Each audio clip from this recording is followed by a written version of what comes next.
Phase 4.2, how to find and evaluate the property. His breathing was a little raspy, and he seemed a little out of shape. I'd never met him before, even though he is calling me from 3,000 miles away. "Hello, Dustin?" a voice said on the other line as I answered the phone. "Yes, this is he," I answered. "Hi, my name is Bill. I'm a wholesaler of real estate properties, and I have a property you may be interested in," he explained. "Sure, Bill. Thanks for calling. I'm always willing to look at any deal you may have, so tell me about the property. Where's it at? How much is the asking price? What are the characteristics of the property?" I said. "It's a 3-bedroom, 2-bathroom home in Houston, Texas. The asking price is $125,000, and after the repair, value should be about $155,000 with $7,000 invested in rehab," he said. This type of conversation happens all the time for me. People come to me with potential deals because I'm an investor who buys properties. Realtors, wholesalers, and others are always looking for buyers for the properties they have for sale. As more people know who I am and that I buy properties, more deals come to me without me doing anything to get them. Even other investors sell their properties to me when they are getting out of them. I buy from anyone. A deal is a deal. A good deal is a good deal. When a good deal comes to me, no matter who it is from, I buy it. I've got properties from realtors, brokers, investors, homeowners, wholesalers, etc. Anyone with a good deal on a property is someone I want to work with. In this phase, we will be learning all about how to find properties, evaluate properties, and evaluate the numbers to make sure the deal makes you money. Now the fun work begins, and pretty soon you'll start having passive income through your rental properties. How to find properties. We have learned a little about how to find properties in an earlier chapter, but this is going to be where you learn many different tricks of the trade to find good deals.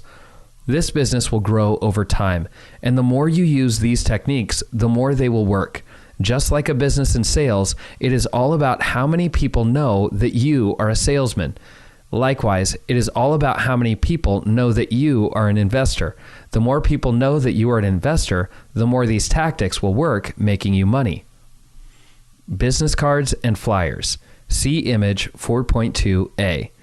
Networking is the lifeblood of this business, and the number one tool for your business is a business card. If you are going to be a serious investor, print out business cards and flyers. The printing of business cards is not expensive and is an affordable way to enhance your image and get your message out that you are a real estate investor.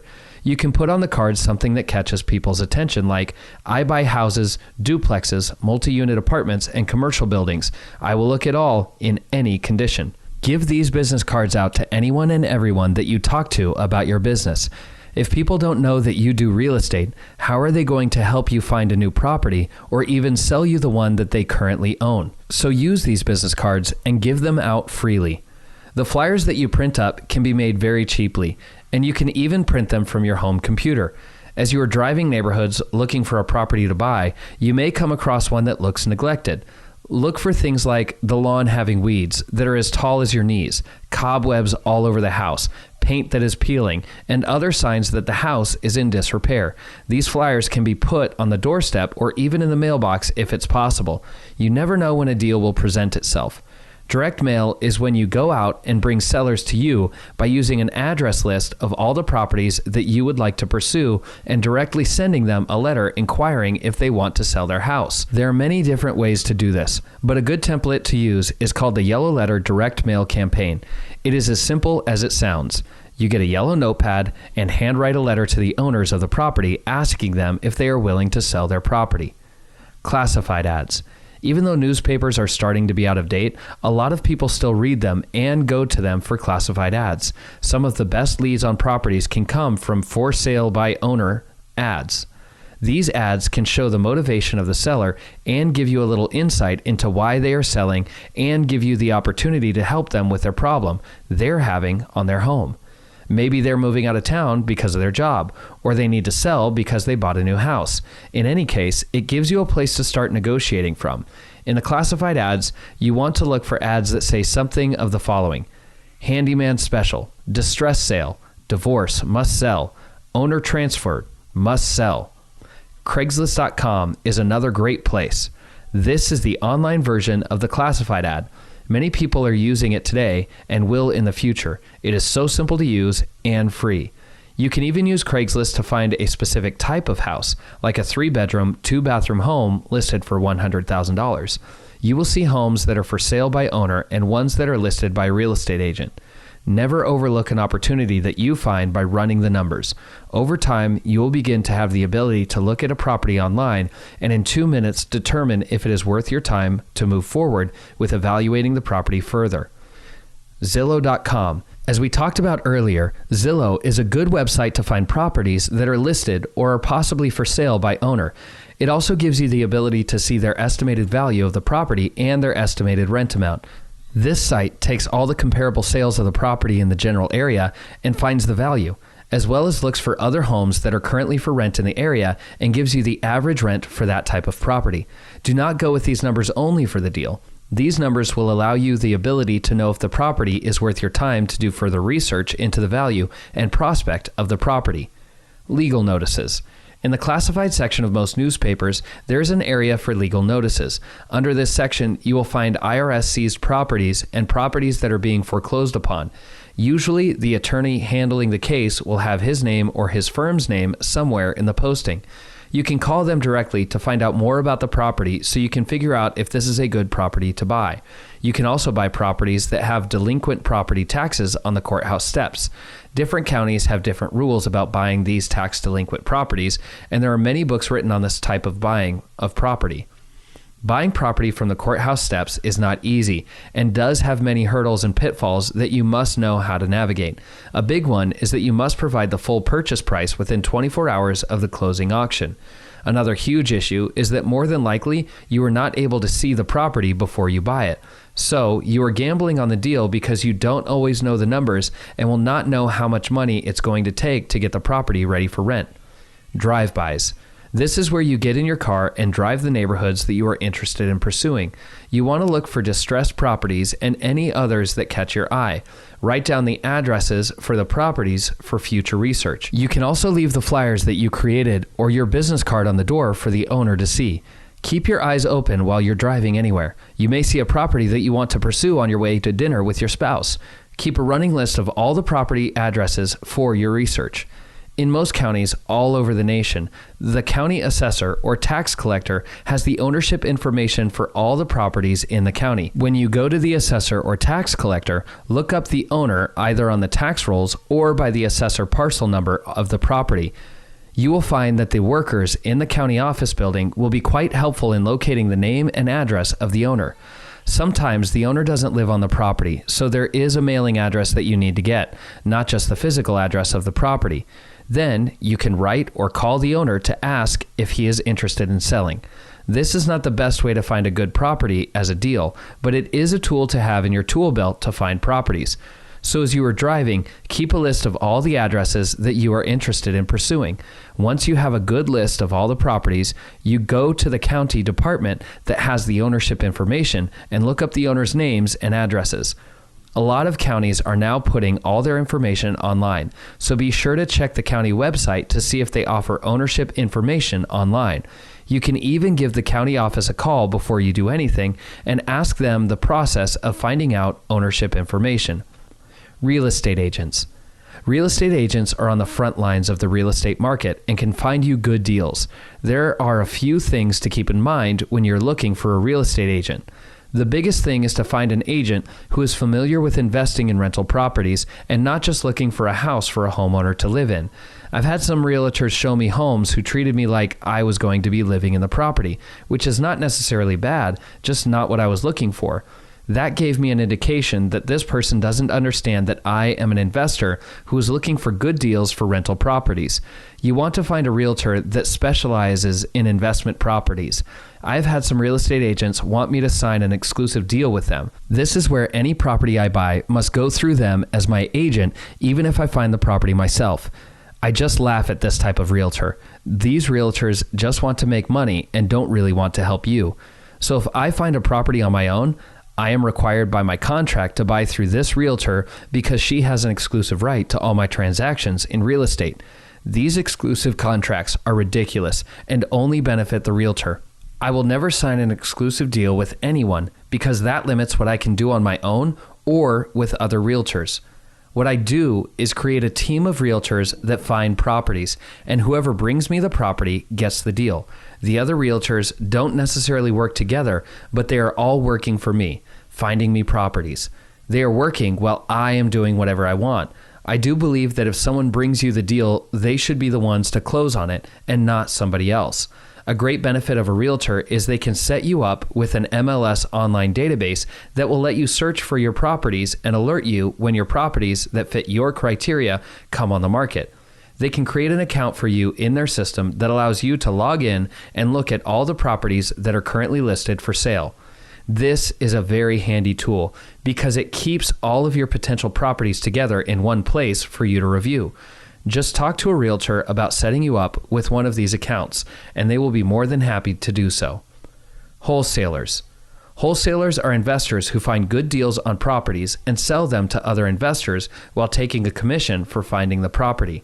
The commission usually ranges from $4,000 to $6,000 and all depends on what you negotiate with them. They are really good to have on your team because they are doing all the hard work for you finding good deals on properties. They do all the things we just talked about: getting business cards, going to classified ads, going to the newspaper, checking the internet, going through all the legal notices, tax information, doing drive-bys, and talking to people one-on-one. It's very easy to find wholesalers. Keep your eye out the next time you're driving around a neighborhood for signs that are nailed to a telephone pole that reads, "I buy houses for cash fast," or something like that. These are called bandit signs and are a crude but effective way to find deals for wholesalers. People see these everywhere, and if they are considering selling, they will call the number on the sign and talk to the wholesaler directly about selling the property to them. In any city, you will find these all over, so just keep eyes peeled for them. How to evaluate the property and analyze the deal. A big concern that most people have when they start investing in real estate is, what do I do when there is problems? You need to remember that this is a business, and there is a cost of doing business in any type of business you own. The goal is to have the income be more than the expenses every month, which brings in a positive passive income.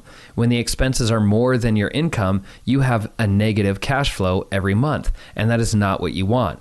If you buy right, you can make positive cash flow each month from the business rather than having to put money into the business. I have owned other types of businesses, like retail stores that took money out of my pocket because of the bad economy in 2009.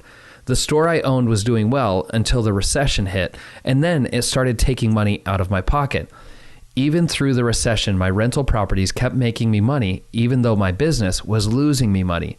Like any business, you need to plan how to do business properly. You need to value the property right by including all possible expenses like property taxes, vacancy allowance, maintenance, capital improvements, and other foreseeable expenses, and account for these in your valuation. If the deal does not make money and cash flow every month when you buy it, it is not a property to buy. Master passive income is about making money each month in cash flow from the rents of the property. Even though there are numerous other ways to benefit from a rental property, cash flow is what is going to help you quit your job because you have income coming in whether you work or not. When you evaluate the property, you should always get a home inspection from a certified inspector on every home I purchase. They are trained, experienced, and paid to find problems with a property. Never be caught off guard when issues arise. Your goal is to be proactive and see things coming. When you do this, you have the options to choose from. If I become reactionary, my options are limited and more than likely will cost me more money. Evaluating the property. What often scares most newcomers in the investing in real estate world is that a property takes too much money to fix up, to get rented, and to make it a good investment. In all my investing, I rarely have ever seen a property that is too far gone to not negotiate with the owner over. Just about all property can be repaired. It only matters how much it costs to do so. These properties can still be good investments because if the property is in really bad shape, the owner may be motivated to sell much lower than the market value of a similar property that is in good condition. Depending on the price you negotiate with the seller, these bad properties can be a great deal for you. If you find a home is worth $150,000 in great condition and it is only worth $80,000 because of its dilapidated condition, it may possibly still be a good deal for you because of the value you can bring. By fixing up, rehabbing, and repairing the property, you can make it worth the $150,000 that it should be worth. This is possible because when you put an offer in to the seller, you need to itemize out all the repairs needed for the property so the seller can see that the home is not worth market value, but much less because of all the repairs. If there are $60,000 in repairs needed for the property, that may be very daunting for the seller to try to do himself, but you, as an investor, put that in your numbers. The property that you found that can be worth $150,000 but needs $60,000 in repairs would require an offer of $50,000 to the seller because of all the work needed to repair the property. When you present the offer, walk the owner through each repair needed and the costs involved that add up to your $60,000 in repairs. Show the owner that the property will need a lot of work in order to be livable and/or sellable. Remember that a house is a product, and a product is only worth what other people are willing to buy it for. If the owner does not want to sell it for $50,000, then it's not a good deal, and it's time for you to walk away. Never get emotionally attached to any deal, because you may make bad decisions and buy a house that loses you money. There are many homes out there for you to invest in. What to look for when evaluating a property. Structural damage.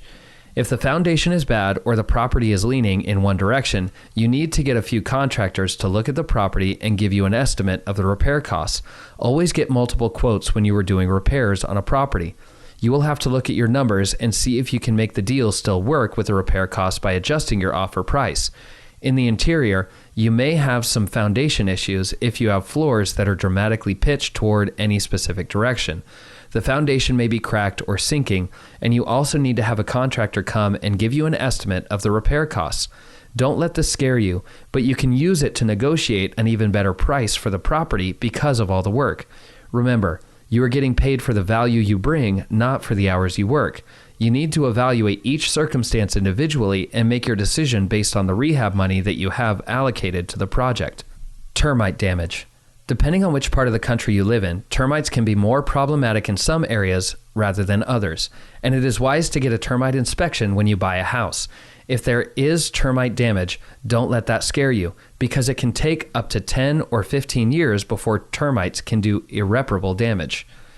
Like with structural damage, make sure you get a contractor to assess the damages and give you an estimate of the repairs needed to make the property whole again.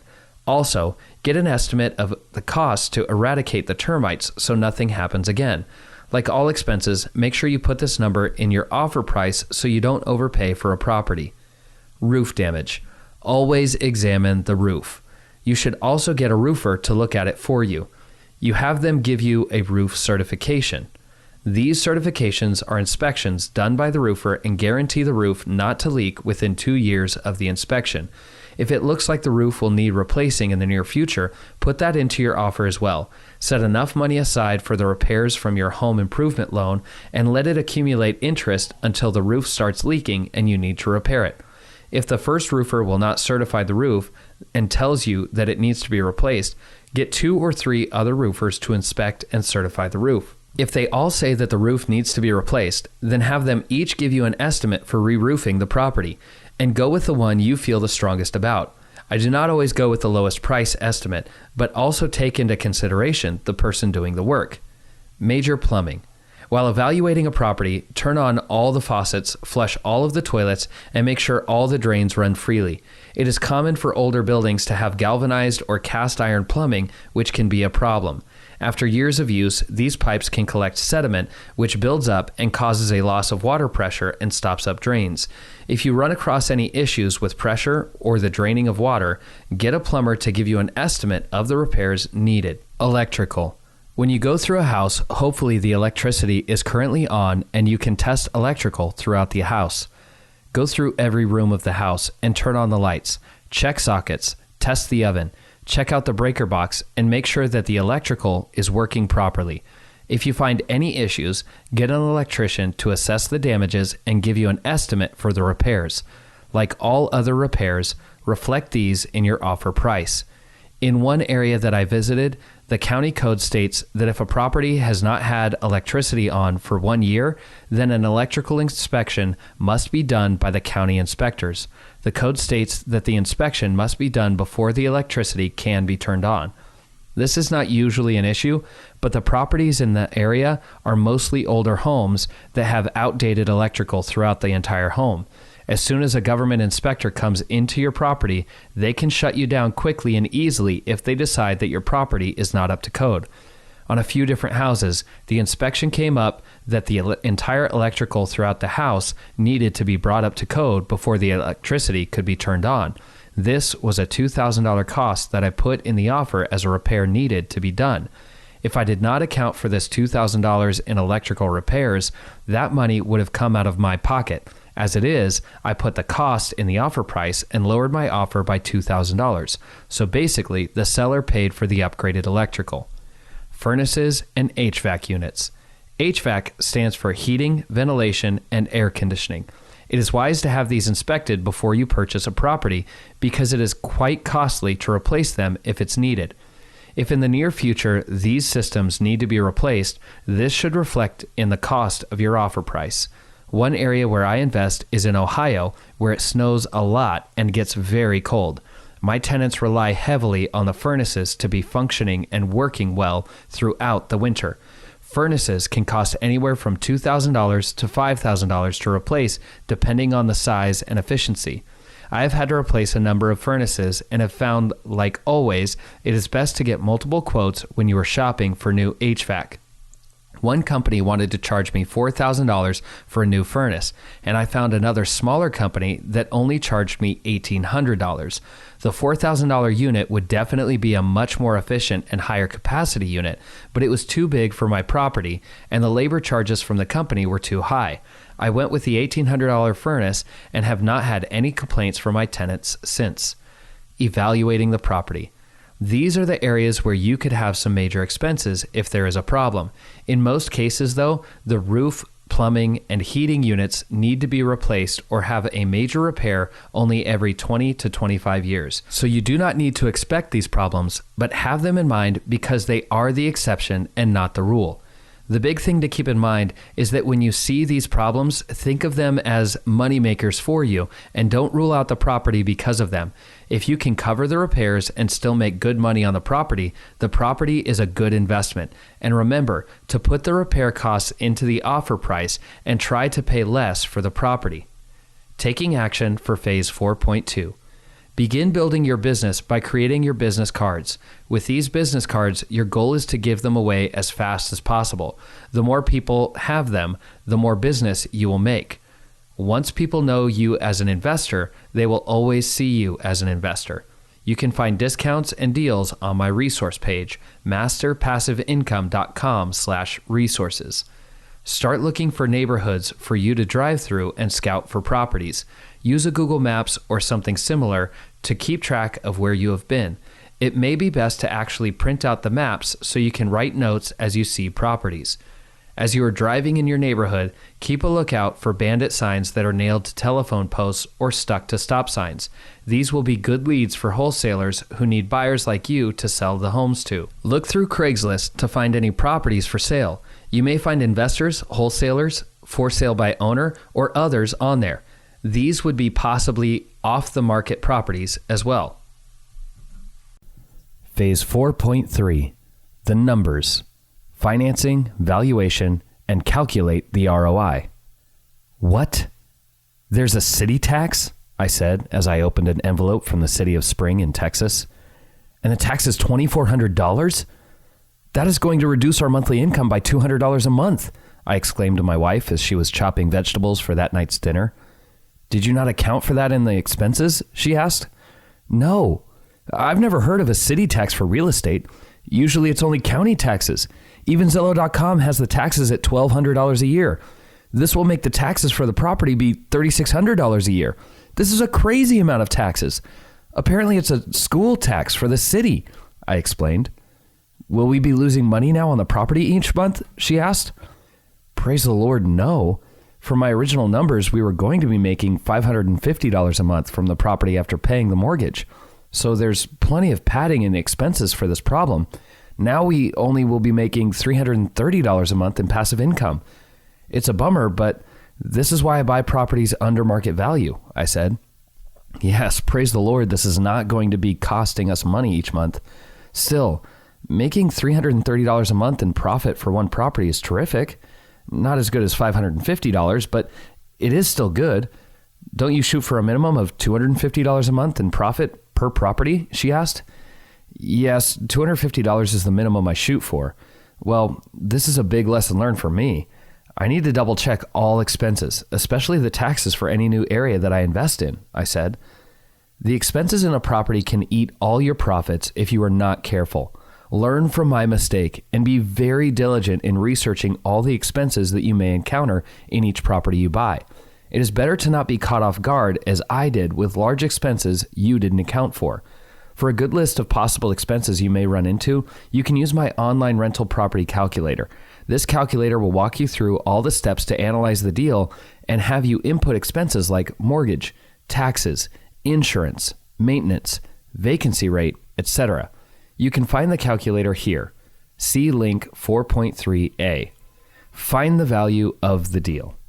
It is really not hard to find the value of the deal, and if it's going to make you money or not. It is only basic arithmetic that you learned in elementary school. You just need to know the formula to put it together to value the deal. So how do you figure out what the cash return will be after a year of ownership? You should calculate your return before you ever make a purchase or even make an offer. This is the only way to make an intelligent decision as to whether or not the return on your money is worth buying the property. The best way to evaluate the return to see if the property is worth buying is by analyzing the cash-on-cash return for the property. Basically, if you invest X amount of dollars and can't return at least 30% in the first year, then you should not make the deal. When you look at the stock market, which gives you at best a 10% return every year, anything above that should be good, right? 30% return is actually a very low number, and I have even seen returns as much as 100%, 200%, and even 500%. This goal of 30% is there to help you in two ways. First of all, so you can make a good return on your money, and secondly, to protect you from any errors that you may have made when you evaluated the property, and it gives you some room to still make money. Net profit valuation. Step 1. Calculate gross rents both yearly and monthly. Step 2. Add up in total all variable expenses both yearly and monthly. Step 3. Add up in total yearly mortgage payments. Step 4. Deduct variable expenses and mortgage payments from your gross rents. Step 5. Take your net figure and divide it by your down payment. This will give you a percentage figure that will give you a rate of return on your invested cash. Examples: $500 divided by $2,000 equals 25%. $4,000 divided by $2,000 equals 200%. $5,000 divided by $2,000 equals 250%. 6 ways to make money. Example: in a single-family home with a $10,000 down payment, the analysis would look like this. See chart 4.3a. Since the total investment you put in the deal was the $10,000 down payment on the property, take the net yearly cash flow of $4,164 and divide it by the total investment of $10,000. $4,164 divided by $10,000 equals 0.4164, which equals 42% return on your money in the first year. Imagine if you only put down $5,000 on the property. Your return would be 83% in the first year. Try to get that in the stock market. Equity capture. Remember that you make your money when you buy the property, and you realize your money when you sell it. This is what equity capture is all about. You do not want to buy a property for market rate because you do not make any money to buy the property.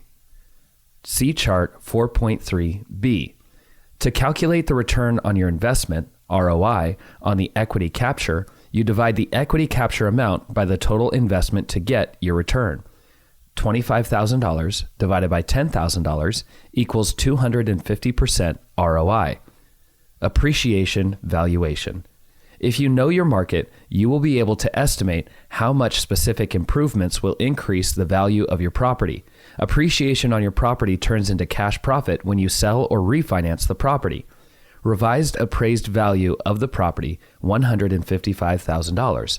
Original purchase price of the property, $100,000. Cost of improvements, $8,000. Forced appreciation, $47,000. To calculate the return on your investment, ROI, on the appreciation, you divide the forced appreciation amount by the total investment to get your return. $47,000 divided by $10,000 equals 470% ROI. Equity buildup. As rents pay down the mortgage balance, the equity increase is considered profit. The equity is only on paper until you sell or refinance the property. Purchase price, $100,000. Down payment, less $10,000. Initial loan amount, $90,000. Amount applied to principal, minus $800. New principal balance, $89,200. See chart 4.3C. To calculate the equity buildup ROI, divide the amount of equity by the initial investment of $10,000 for the down payment. $800 divided by $10,000 equals 8% ROI. Tax advantages. With investing in real estate, you get many tax advantages. Because the laws are written to benefit those who own real estate, you will be able to offset most, if not all, of your income for tax purposes because of depreciation.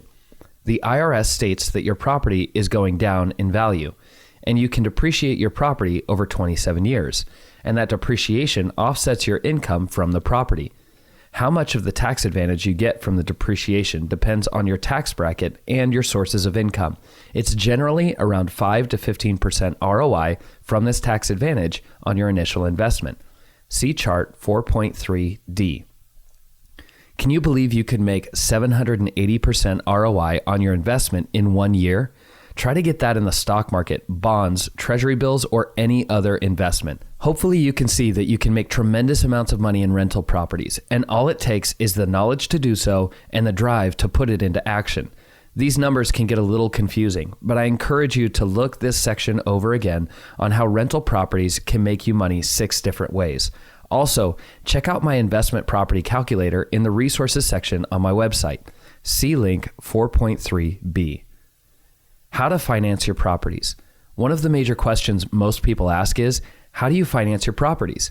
There are many different ways to finance your deals, and yes, there are ways to buy rentals with no money down. Even though you see many late-night infomercials with some guru telling you that anyone can buy real estate with no money down, it is very hard to do. I have found that it actually does take money to make money. The first principle of the rich is all about paying yourself first. This means to take 10% of your income each month and save it for future investments. When you have saved enough money for a down payment on a rental property, you can then buy a rental and then start over again. The beauty part is the more properties you get, the easier it is to buy more because of the increased income from the rents received each month. Getting rich in real estate does not happen overnight and does take some intentional hard work. You are a real estate investor, and it's your job to find creative tactics to finance your deals. You can use one type of financing or combine multiple together to get the deal done. As we are going through these different types of financing, try not to get overwhelmed because there is a lot to learn. You do not have to learn all of them at the same time, but it is good to know of what types are possible for you. Each deal that you find for a property has unique circumstances that may require you to get creative by using one or two of these financing tactics. You should focus on a couple of these tactics I outlined below and try to learn as much as you can about each one. Try to keep your mind open, though, to the other tactics for financing your properties so that when you hit a roadblock on a financing deal, you can do more research on how to use the other tactics to finance the deal. The list below is not an exhaustive list, but is sufficient enough to get you started down the path of creative financing. All cash. The king of all financing tactics is the all cash deal. Remember that cash is king, and in real estate, it truly is. If there are two offers for a seller to consider, and one is all cash and the other is using conventional financing, the seller will usually go with the all cash deal.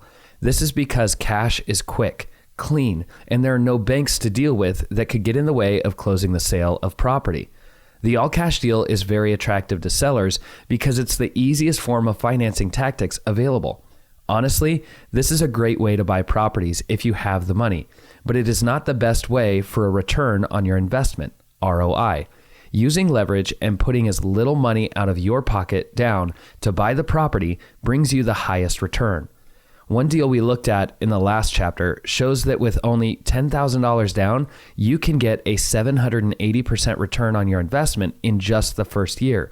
Now, if you had paid for the property all cash, your return would have only been 78% because you put $100,000 down to buy the property instead of only $10,000. The less you put down for the property, the higher your return rate will be. Conventional mortgage. Using a mortgage on a property means to get a loan from a bank who pays the purchase price minus the down payment you put towards the property. So if you buy a home for $100,000 and put $10,000 down, the loan you have is $90,000 that you will make payments on every single month until the balance is paid off. The bank does this because they get interest on the money they lend you. Most conventional mortgages for an investment property require a minimum of 20% down payment, and some can even ask for 25% to 30% depending on the lender you are working with. Conventional mortgages usually have the lowest interest rates of all types of financing available. There are many term lengths to choose from: 10 years, 15 years, 20 years, and even 30 years. The longer the term in length, the more money you pay in total interest, but the lower your payments will be. See the chart to understand how you pay most of your interest up front in the first half of the term of the loan. In the beginning, only 15% or so of your monthly payment goes toward the principal and 85% goes towards the interest. Over time, the payment percentages change and eventually meet in the middle. At the end of the loan, you are basically paying the principal balance of the note. Needless to say, the banker makes his money at the beginning of the note and wants you to refinance again to start the payment schedule all over again. FHA loans. FHA loans are loans from the Federal Housing Administration, which is a department of the United States government who insures mortgages for banks. The banks basically get insurance on the money they lent you to purchase your home. An FHA loan is strictly for owner-occupied properties and not meant for investment properties. The benefit of these types of loans is the loan down payment, which is usually 3.5% of the purchase price. Considering a conventional mortgage is a minimum of 20%, you are able to pay a much lower down payment and get into a house. This is attractive because it means you will have a higher rate of return because you put less money down on the property. Even though the FHA loan is for owner-occupied only, there are ways to use this for your benefit of investment properties. Say you buy one property to live in with an FHA loan. You can then refinance the loan after 1 or 2 years to get out of the FHA loan. After that, you can then buy a second home with a new FHA loan and rent out the first. You can also use this FHA loan to buy a duplex, triplex, or fourplex if you plan on living in one of the units and renting out the others. There are negatives to this type of loan though. Each person can only have 4 total loans before FHA will not allow you to use them anymore. That means after you have 4 homes with a mortgage on them, you will not be able to purchase another home with an FHA loan. Another negative is that included in every month's mortgage payments is a charge called private mortgage insurance, PMI. This is the payment you pay for the bank's insurance on the money they lent you. You are basically making an insurance payment just like you would your car insurance or health insurance, but it goes to the FHA department for insurance in case you default on the loan. Only after you have 20% home equity in the property will this FHA PMI have the ability to go away. That has usually been the case, but there are new laws that potentially make the FHA PMI permanent and may never go away until you refinance the home into a non-FHA loan. Portfolio lenders. Most banks who lend on conventional loans do not lend their own money, but use other sources to fund the loan from a third party. Even after the banks acquire a loan, they usually sell, for a profit, that loan to a government-backed institution like Freddie Mac or Fannie Mae in order to get their money back so they can do it all over again. Some banks and credit unions lend from their own funds on properties, which makes them a portfolio lender because the money is their own institution's money. Because the bank's lending their own money on the portfolio note, they are able to have more flexible terms and qualifying standards for each loan. Not many banks actually do portfolio lending, but if you do a search on the internet, you may be able to find a portfolio lender to help you purchase a property. Owner financing. Another way to finance properties is to have the homeowner be the bank. The deal would be to have the homeowner hold the note against the property just like a bank would if they lent you money to buy the property. If the seller is in a position where they can hold the note, you would negotiate with them the terms and interest rate just like you would with the bank. Obviously, the lender is the homeowner and would have his own requirements for you, like a down payment, interest rate, terms, balloon payment, and other requirements that he may come up with. It is only worthwhile to you as an investor to do owner financing if one of two things are true. The seller owns the property free and clear, or the mortgage that he has on the property is an assignable loan. The former is where the owner does not have any outstanding mortgages on the home and owns the property outright. The latter is a loan that the owner can sign his rights and obligations over to you as the buyer, and the mortgage company will now see you as the homeowner and note holder taking his place.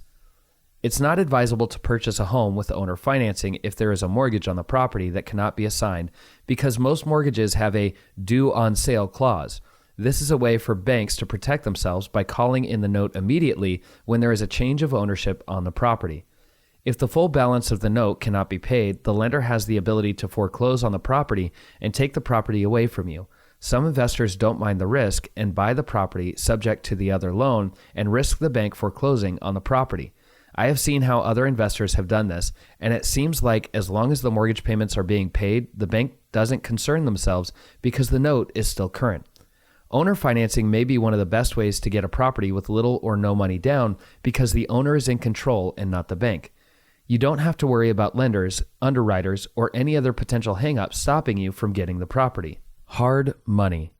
A hard money loan is a type of loan from a private business or individual that you can obtain to invest in real estate.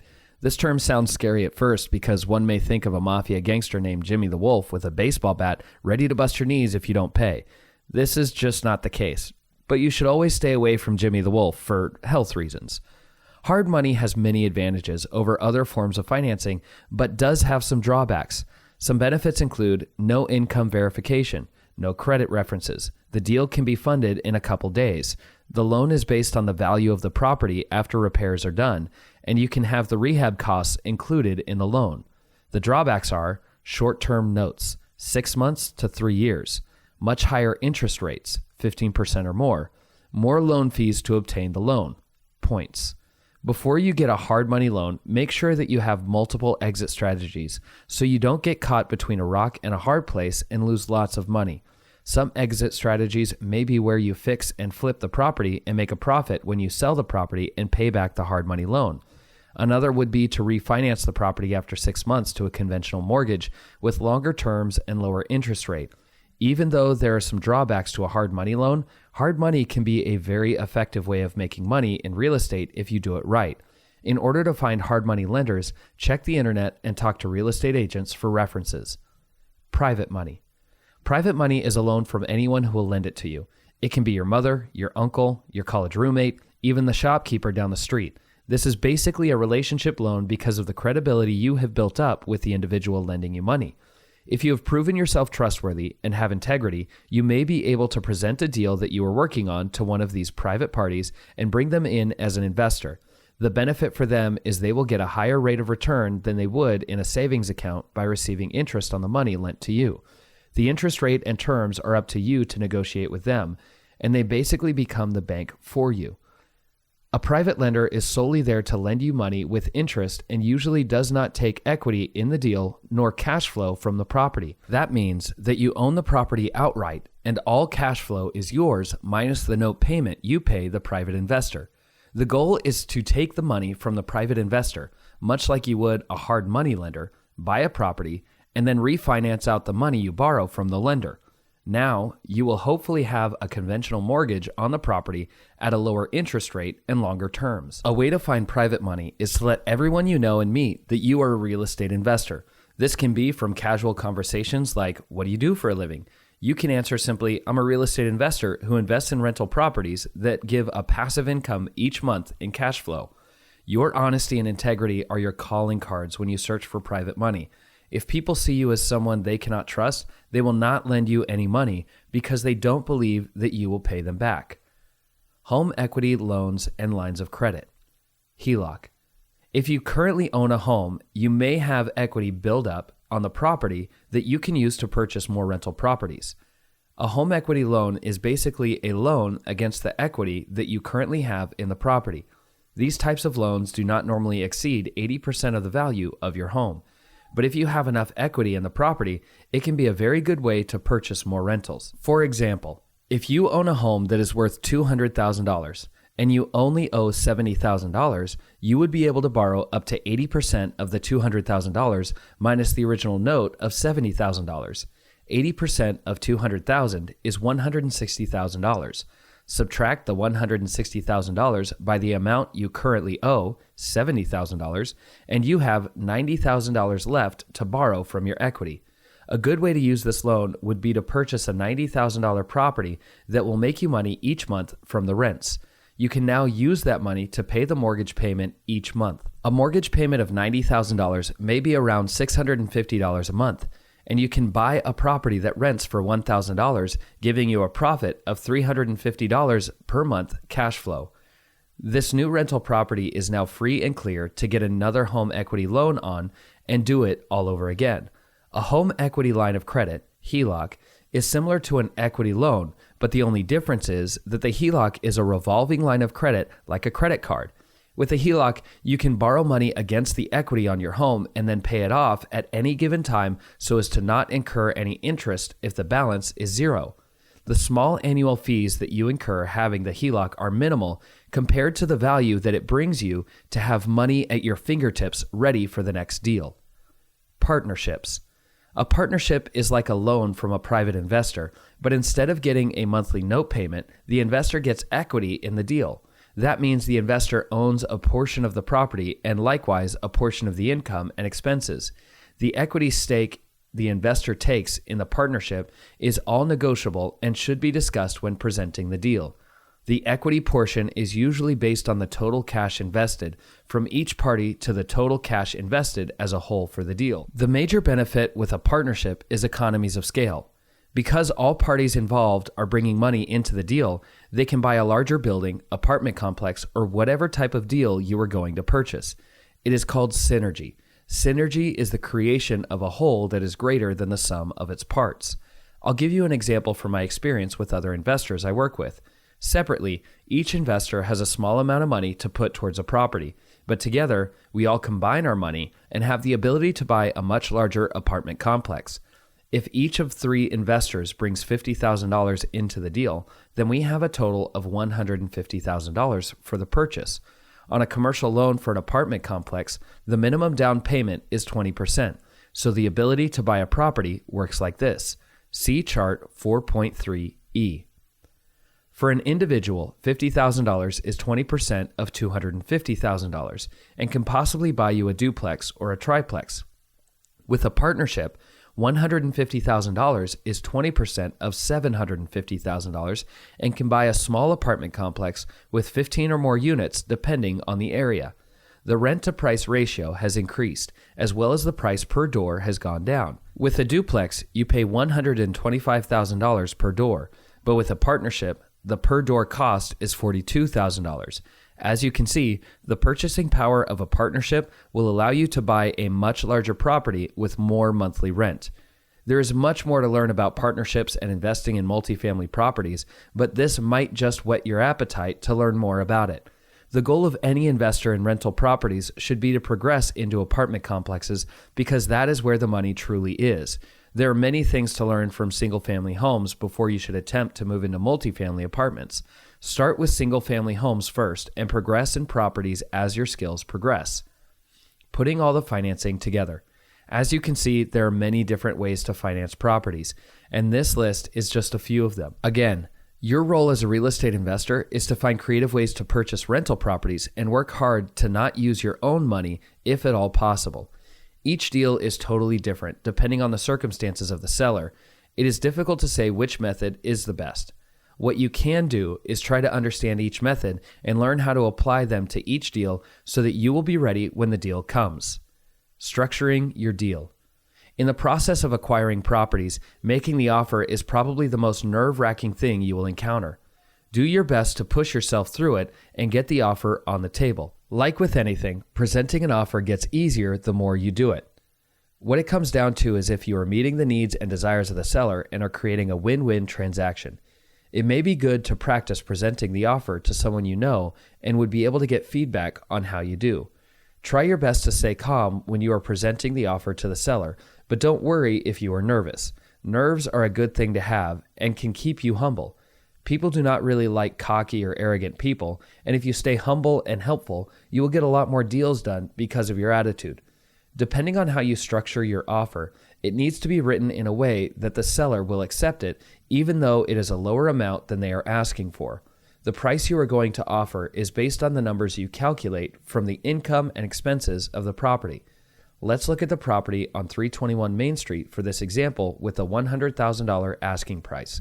See chart 4.3F. For the income on this property, check with one of the PMs you have been working with to get an estimate of what the property would rent for. You can also look through Zillow.com and Craigslist.com to do your own research to find rental estimates. For the expenses, find all fixed expenses for the property that you as the owner must cover. This would be everything other than the utilities: water, sewer, garbage, yard maintenance, etc. All these things the tenant will be responsible for unless your lease is written in a way that has you paying for these items. I never pay these. There are really only a few expenses you will have. Mortgage. If you are going to use leverage by acquiring a note on the property, you will need to calculate the total monthly payment. You can use my free mortgage calculator to get this number. See link 4.3D. Remember that you may have private mortgage insurance if you use an FHA loan to acquire the property, which will increase the monthly payment. Real property taxes. The county tax collector will have the current rent roll for the property. Most counties have the ability for you to look the information up online.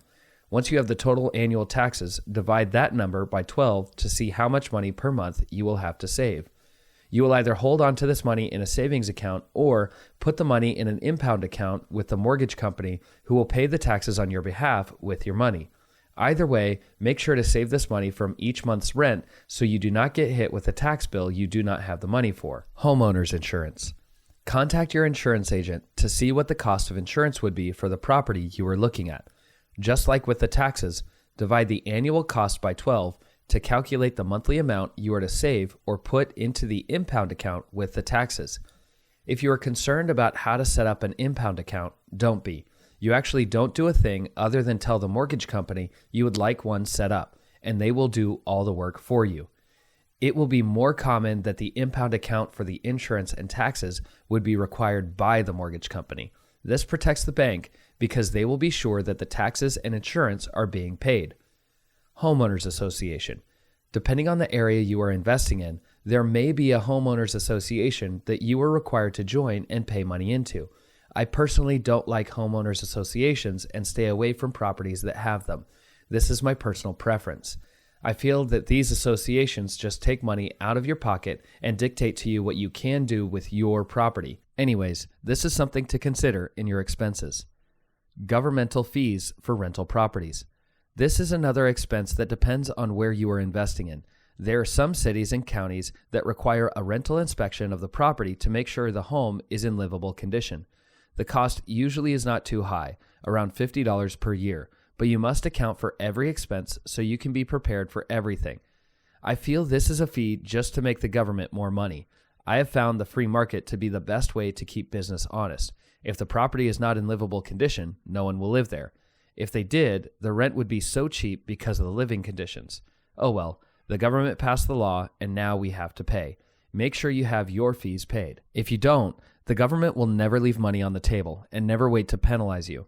You could owe 10 times as much in penalties than the fees would have cost you. Trust me, I know from experience. Vacancy allowance. The vacancy rate is a numerical value calculated as the percentage of time per year the property will be vacant.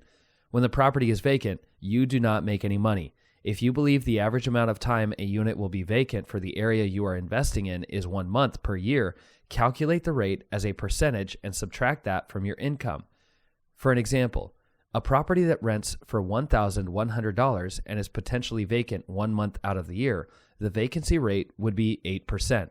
1 month vacant divided by 12 months in a year equals 0.08. The total monthly income for the property would be $1,100 times 8%, which equals $1,012 per month income from the rents. Basically, you're subtracting 1 month's rent from the annual rent total and dividing it by the number of months in the year. Now plug this number into your valuation to see how the numbers turn out. This is a good expense to plan for because you may need it or not. If you are blessed enough to not have a vacancy in the year, then your profits rise considerably. But if you do have a vacancy in the year, you are ready for it. Capital reserves. This expense is in case anything happens to your property unexpectedly, like a roof leak, water heater replacing, or an HVAC system needing to be repaired. You are basically saving for a rainy day fund where you will be able to draw money from when you need it. It is a huge headache having to repair or replace something on your property, but you add insult to injury if you do not plan for how you are going to pay for it. I recommend saving 10% of the income each month for these expenses until you save up 1.5 of 1 month's rent.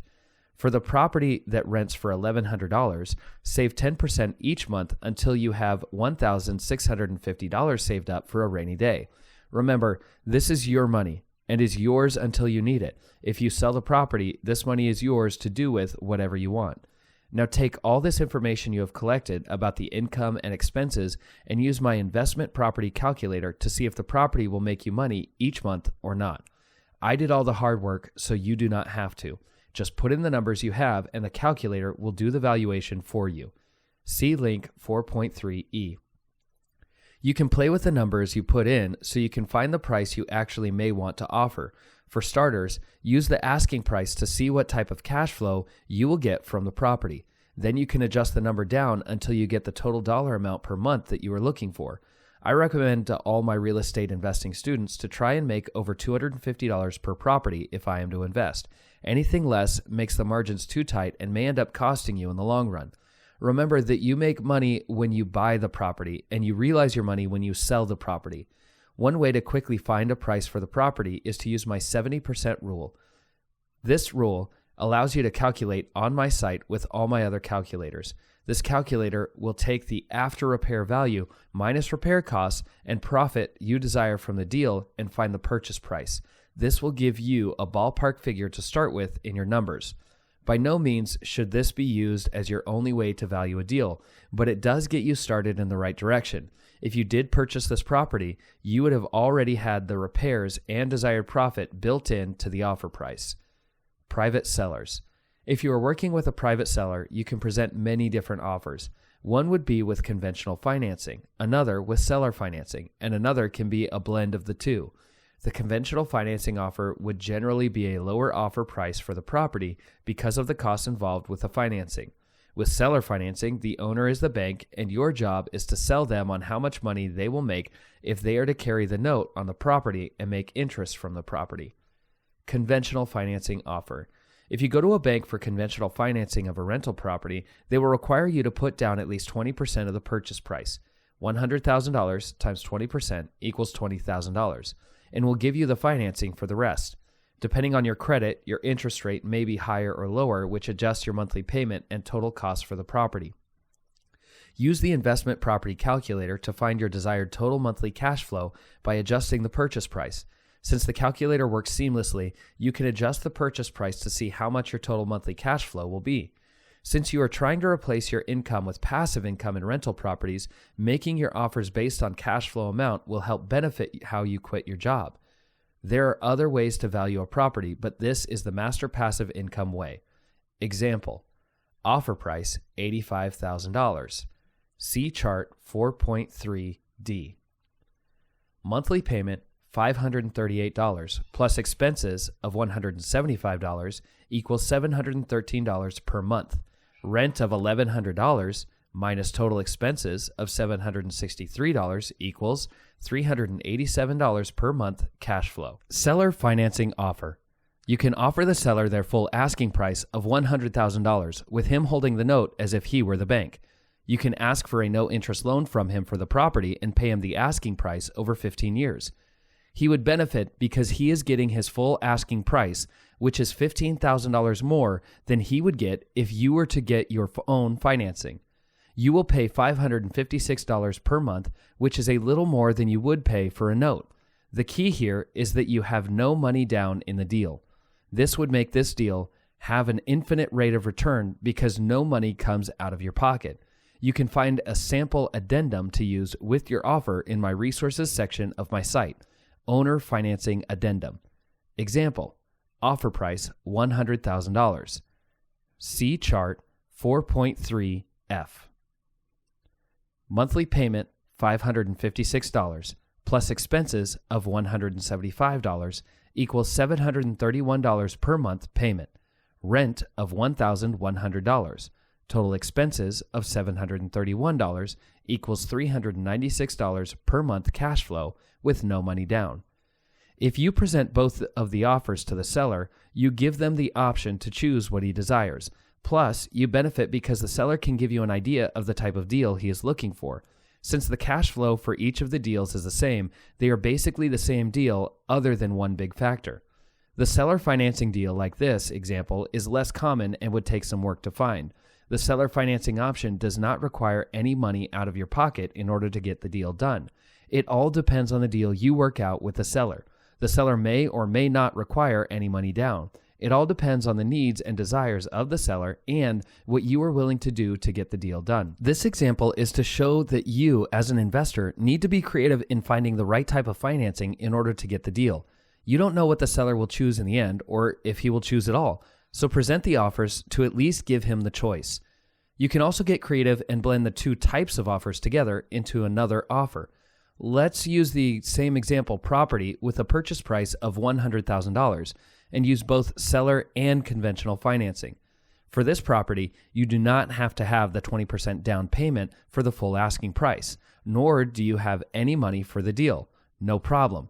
Blend these two together like this. Blended offer number 1. You need a mortgage for the bulk of the loan, and you need another for the down payment. Offer the seller full asking price for the property in exchange for him to assist with the down payment. By having the seller take a note for $20,000 for the 20% purchase price of the property, you now have the down payment covered. So you effectively have a conventional note for $80,000 and a second note from the seller for $20,000, and you have no money in the deal. Example, offer price $100,000. See graph 4.3G. Monthly conventional payment $632 plus seller payment $111 plus expenses of $175 equals $918 per month. Rent of $1,100, total expenses of $918 equals $182 per month cash flow with no money down. Blend offer number 2. In this offer, you will have the seller finance the bulk of the loan and get conventional financing for the smaller portion. Offer the seller full asking price of $100,000 for the property and have him take a $65,000 note while the conventional financing would be for the remainder of the balance of $35,000. Like the blended offer, you will not have to come up with a down payment because the mortgage company does not require it, and you can talk your seller into a zero down deal. Now, you have a conventional note for $35,000 and a second note from the seller for $65,000, and you still have no money in the deal. Example, offer price $100,000. See chart 4.3H.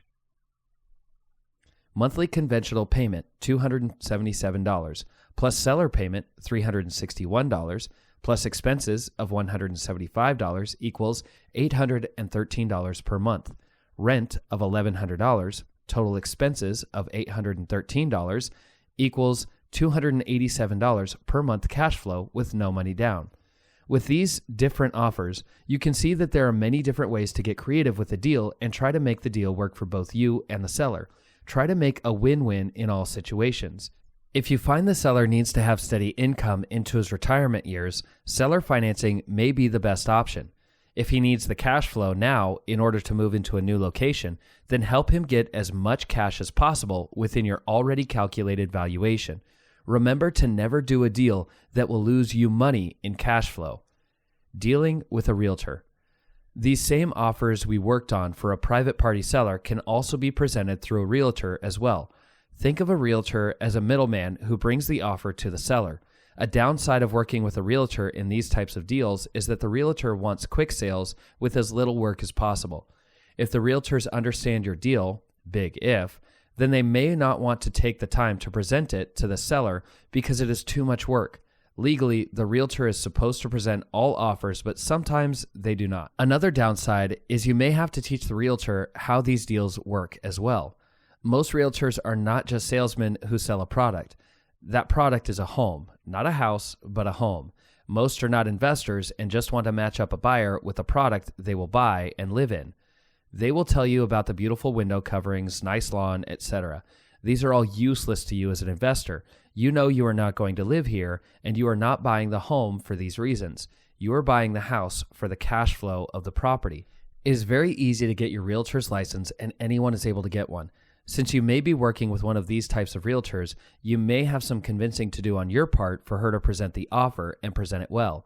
It can be that you do your absolute best to create an offer that would work perfectly for the seller, but the realtor pitches it in such a horrible way that it left the seller feeling confused and possibly even mad.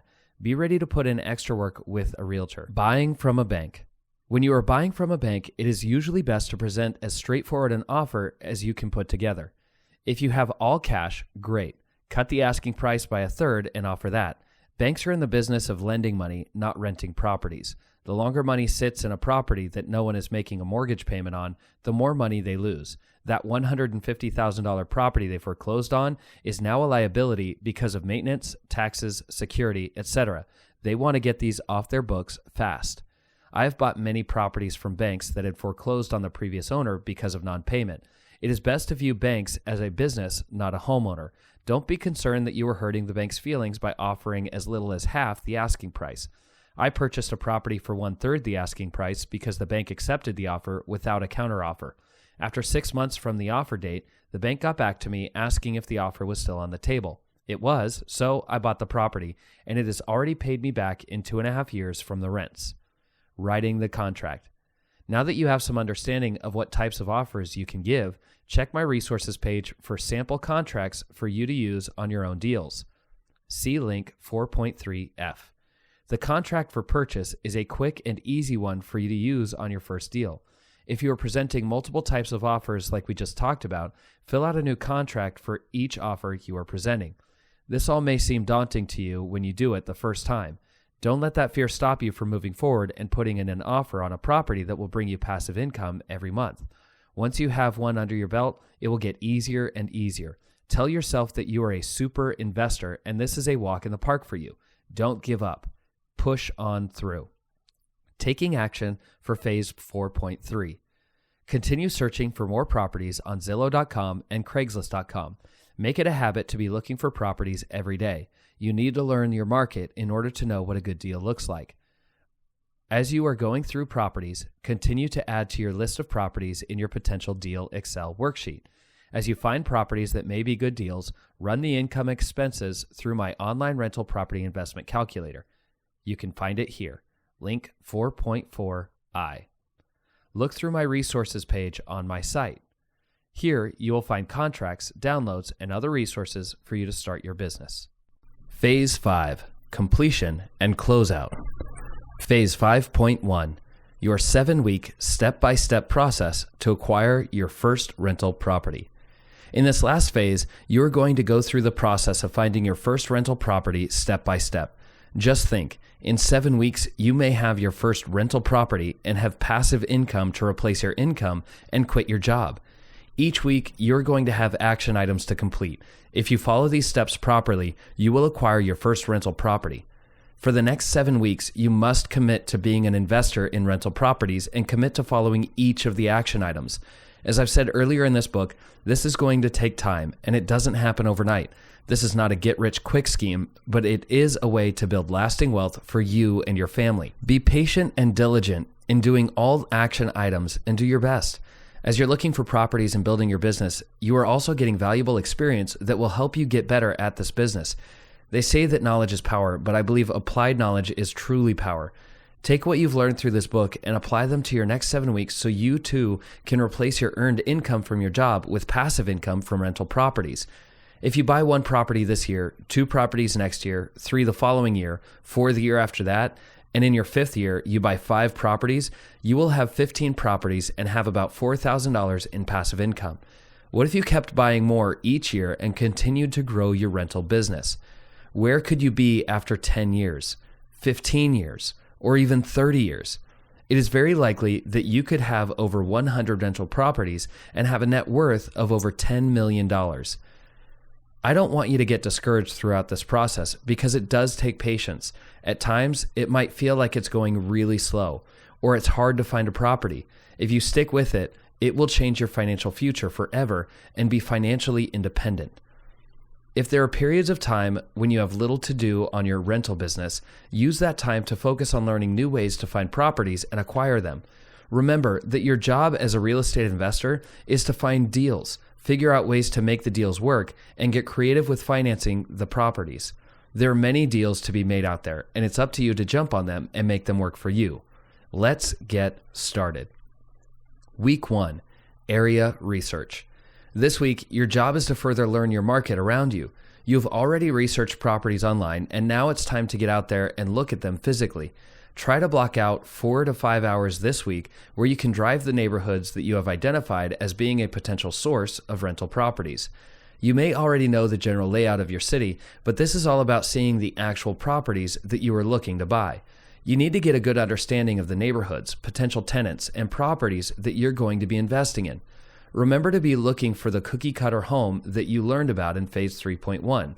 A 3-bedroom, 2-bath, 2-car garage, 1,000 square foot or more single-family home is the type of property that you're looking for. You'll probably see these in a tract home subdivision where all the properties look similar. This is where developers have created many properties from one large parcel that they broke up and built many individual properties in order to sell them for a profit. These types of properties are exactly what you're looking for when you are starting your real estate rental business. This first weekend, your job is to drive the neighborhoods around your home and take notes of what you see. Don't just drive the main streets, drive the side streets and look for ways to get into the subdivisions where these properties are located. Take note of any of these types of subdivisions you find on a map for future research that you can do online. Keep your eye out for any potential properties that are for sale or look neglected and may be an opportunity for you to buy. This first week has really one thing to do, and that is to get you to know your market around you. Be sure to do this first week because it will help you in future weeks be successful. Action items. Print a map of my city and mark the areas around me that I'm going to drive. Drive the areas around my city for 4 to 5 hours this week to find houses that meet my business model. Mark down all the potential areas where tract homes and/or subdivisions that I will potentially invest in are. Research on Zillow.com and Craigslist.com the property values and rental estimates for these areas and make notes for future reference. Week 1 is done, and you are on your way to having passive income with rental properties so you can quit your job and be financially free. Week 2, market research. It's the second week of your new business and rental properties. Take out your map and list of the neighborhoods you drove last week because we are going to put it to good use. This week, you are to drive 2 or 3 of these neighborhoods and take more detailed notes on the neighborhood. Things to note are for sale signs, vacant-looking houses, age and condition of the homes and vehicles. How are the properties maintained? Signs of children playing in the neighborhood. And try to find people to talk to in the area. Finding people to talk to might be one of the best ways to find out if this place is where you want to invest. Nobody knows this area better than the people who live there, and I've found that people enjoy talking about themselves as well as the place where they live. You can invest in areas that are low class and not maintained very well, but it is not advisable unless you are an experienced landlord. If you do, be ready to go through the school of hard knocks with problem tenants and evictions. It's not necessarily a bad idea to invest in low-class neighborhoods, but just be aware that it comes with many problems. I know firsthand about these types of neighborhoods because that's how I started investing. If you have the ability to, start investing in middle-class properties. You have a much easier time with tenants and have a more steady cash flow from your properties. Look for how the homes are maintained and if the lawns are in good condition. This shows that there are homeowners or tenants who take pride in their neighborhood and community. Look for indications that families live in the neighborhood, items like bicycles for kids, swing sets, jungle gyms, and other things children play with. In middle-class neighborhoods, there should only be a few vacant homes in the area, and this shows that the neighborhood is a desirable place for people to live in. Look at how the people in the neighborhood live and if they take pride in the things they own or not. If there are rusted cars in the driveways, overgrown vegetation, homes that are in disrepair, then this neighborhood may be more of a rough area to invest in. If the vehicles are taken care of, lawns are manicured, and it feels like an enjoyable place to live, this area may be the area that you are looking for. Neighborhoods like this are easier to rent and you get better tenants. You may even have neighbors around your property that will inform you if there are any issues with your tenants. When you're beginning investing in rental properties, you want to find the worst property in the best neighborhood. These properties will give you many benefits with owning them. If the neighborhood is desirable, you will have higher appreciation. Rent amount may be higher. Force the appreciation by the work you put into it, fixing it up, and get better tenants because the value of the property is higher. Be on the lookout for these types of properties and make note of them. Whenever you find a property that is a bad home in a good area, write it down so you can keep track of it because it may come up for sale in the future. Be on the lookout for people who you can talk to that live in the area. You may get a little nervous the first time you get out of your car to talk to somebody, but the more you do it, the easier it will be. Just approach them with a smile and say that you're interested in buying a home in the area and want to know about what they thought of the neighborhood, schools, the neighbors, and even the crime in the area. Questions to ask someone who is in the neighborhood. If they live in the neighborhood. What they like best about the area. What they like least about the area. If there are any problems you should know about. If there are any homes for sale that may be good deals. Ask about the neighbors and the people around them.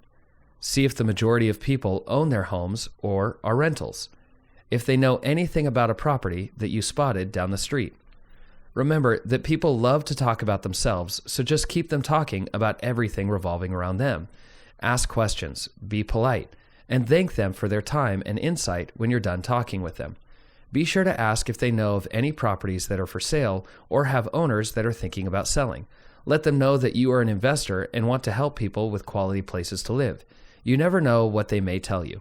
You may even learn about someone who needs to sell their home quickly, and you may be just the person to help. If someone has gone through a divorce, lost their job, had other financial issues, and moving out of the area for whatever reason, you may be able to help them in the situation that they are in. They may need to sell the property quickly for cash or move out of the area, and you are there to take care of their need. If you focus on the needs of the people, you will be able to find better deals because you are finding ways to create a win-win situation and not take advantage of people. Your goal should be to create a win-win situation for you and the seller in every deal you do. If you become known as an investor who cares about the people you buy from, people will be fine to work with you because of your reputation. Be honest and have integrity, and in all the dealings that you do with people. Action items. Ride through 3 to 4 neighborhoods that you will potentially invest in. Speak to at least 3 people in each of the neighborhoods you are going to invest in. Ask each person if they know of any properties that are for sale in the area. Try to find at least one property that's for sale in the area and the owner's information. Search through Zillow.com and Craigslist.com for other potential properties. Contact the realtor that you have made a connection with to create an automated MLS notification for you when properties come on the market in that area with your specific criteria. Week 3. Build your team. To start this week, you need to get out your list of property managers that you have already contacted and pick 2 of the managers you would like to work with. You are going to spend some time with these property managers, getting to know them and the neighborhoods they would be managing. Block out at least 2 hours with each property manager and take them in the same areas but separately. You want to pick the brain of each of these managers to see what they know and what they don't know. This is basically an interview you are doing with them to see if they are the person you want to spend your time and money with creating your business. Have them talk about the neighborhoods you are driving, how their properties are in that area, how much they rent for, the type of tenants in the area, and any general information. Your goal is to get to know them and the area, as well as specific properties. Take them to properties that you noted that are potential deals for you and ask them the estimated repair costs, rental rates, and other thoughts about the property. Since you are going with 2 different property managers at different times, be sure to ask similar questions to each. This is so you can compare what they are saying about the property and the neighborhood. Also, get bids from them on how much a property would take to repair and get rented if you bought the property as is. If the difference between the 2 bids from each property manager is drastically different, take a third property manager along with you through the same areas, asking the same questions and having them give you a bid for the repairs for the properties. You will be able to compare all 3 and choose wisely of which property manager you are going to start your business with. Ask the PM about the rental rates for a 1-bedroom, 2-bedroom, and 3-bedroom home in the area and make note of the rates they quote you. You will use these rates for your evaluation in the future. When you are asking the property managers for the rental rates for a particular property, make sure you specify that it should be for the after repair value, not as is with current condition. This will give you more accurate information when you run your numbers to make sure you know how much to offer for the property. While you are interviewing the property managers for potential management of your properties, refer back to the section on what to look for in a property manager and the types of questions you should be asking them. A quick recap of the things to look for in a property manager is trustworthiness, accountability, communication, quality of work, references, and commission percentage.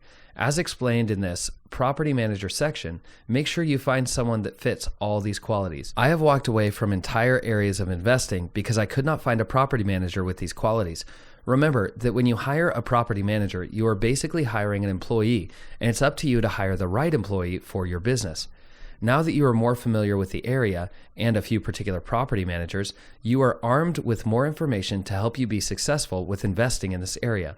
Look through the classified ads, websites, MLS, and for sale by owner listings for other potential properties in the area. Make a particular note of potential properties that you are interested in because we will begin to analyze them in week 4. Action items. Get to know the rental rates for the properties in the area by looking up current properties for rent on the internet. Spend 2 hours with 2 separate property managers who will go on a ride-along with you through the areas. Narrow down your list of potential properties to analyze and put offers on 5 properties. Find 2 or 3 for sale by owner properties that you will potentially pursue in these areas. Week 4. Look at properties. This week, you are going to get out and look at properties. It is now time to put all of this learning into action. Be sure to bring along one of the property managers that you selected as the one you will most likely do business with. Have him give you bids on these properties for all the repairs to make the property rentable. Since you have noted down 2 or 3 properties to evaluate, contact the owner or realtor inquiring of the property and schedule a time to walk through the property. If you have a full-time job, make it on the weekend, which sellers will be fine to do. This will allow you to schedule the 3 properties close together to maximize your time with a property manager and not use up your entire day. Each inspection should take about an hour, and I suggest you use the property inspection checklist in the resources section of my website. Be thorough with your inspection and take accurate notes of the condition of the property. You want to do your best to not have any surprises once you acquire the property, so take your time and do it right the first time.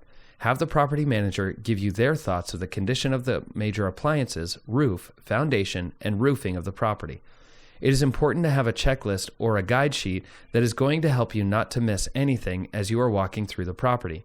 You want to be looking for items that are in good, average, or poor condition. More than likely, the items that are in good condition will not need to be repaired or replaced anytime in the near future. The items that are in average condition may need some repairs in the next 2 to 3 years. You can plan for these repairs in the future with a repairs and maintenance budget that you put into your numbers to be taken out of rent each month.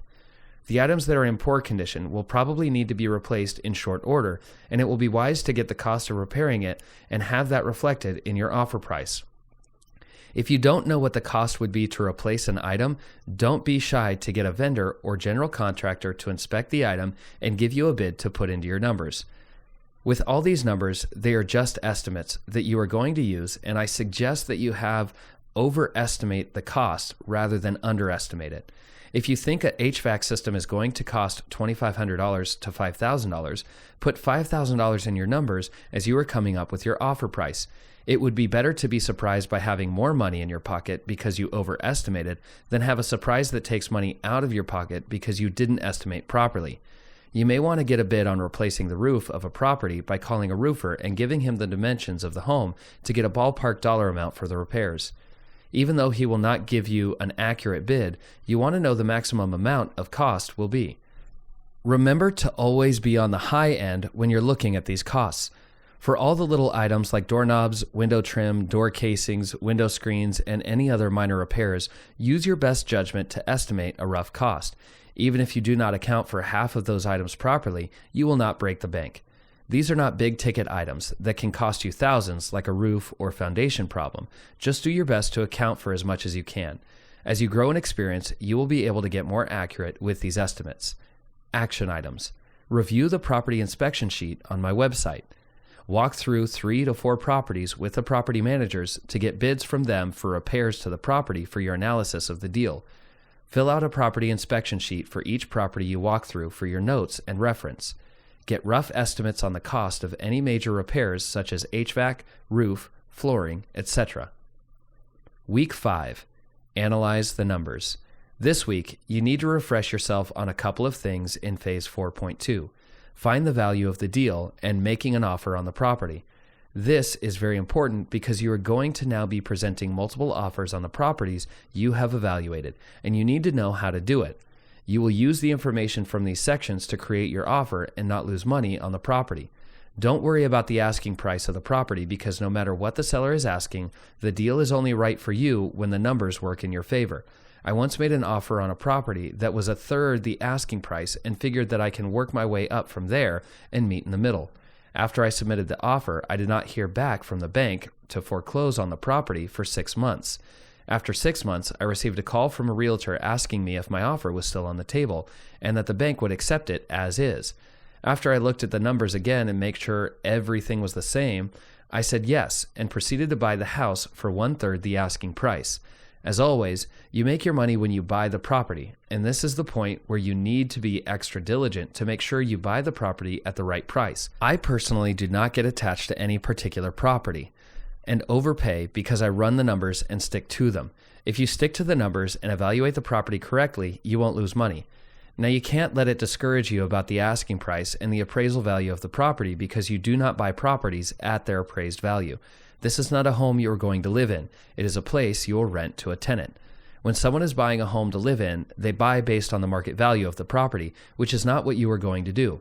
Don't listen to the appraiser, real estate agent, banker, seller, etc., because they are not investors. You are an investor, and you only buy properties that are good investments.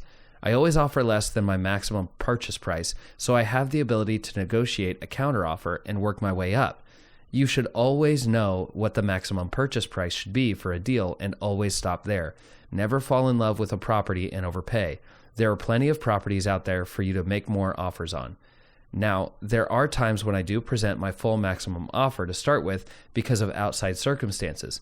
If it is a seller's market and there are many offers coming in, I present the best offer because I do not want to lose the property by trying to lowball them.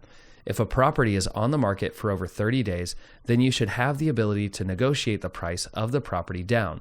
The goal of your investing is to make cash every month from the rent less all the expenses. Use my rental property cash flow calculator on my website to help you find the value of the deal and the cash flow every month you will receive. When you complete your valuation of the property and know what you're going to offer, the next step is to present the offer to the seller.